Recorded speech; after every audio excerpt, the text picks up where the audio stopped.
I en tid, hvor danskerne bliver tudet ørerne fulde af, at vi skal være bedre til at være innovative, ja, så har et sønderjysk firma taget konsekvensen og hyret en innovationsdoktor. Det er at gøre noget nyt. Det er noget, som giver mere værdi, og det giver større tilfredshed. Det er stort set rigtigt. At innovere er latin og betyder at forny sig.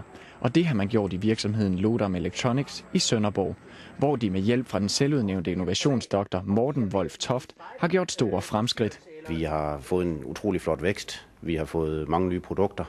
Vi er gået fra at være 7 til at være 28 medarbejdere, og har i dag nogle utrolig dygtige og motiverede medarbejdere. Hos Lodam Electronics fokuserer de på succeserne. Og en af dem blev fejret med en kagemand. Og det er ikke kun på bundlinjen, at virksomheden trives. Medarbejderne kan også mærke en klar forbedring med innovationsdoktoren. Jamen det har betydet, at det har en væsentlig bedre arbejdsdag. Meget mere interessant. Du har direkte medansvar for de ting, der går godt. Også når det går skidt selvfølgelig. Ikke? Og du byder ind på hvad som helst, småt som stort. Og det virker. Og innovationsdoktoren slår fast, at det ikke kun er virksomheder, der kan bruge hans recept. Med den definition, som vi lægger for dagen, der er det alle, der kan være innovative.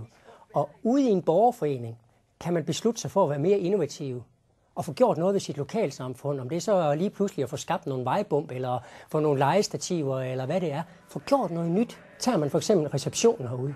Så receptionsdamen, hun kom lynhurtigt efter og sagde, at hun havde kigget på de her rutiner og processer og måder, hun gør tingene på, og var kommet med nye idéer og forslag.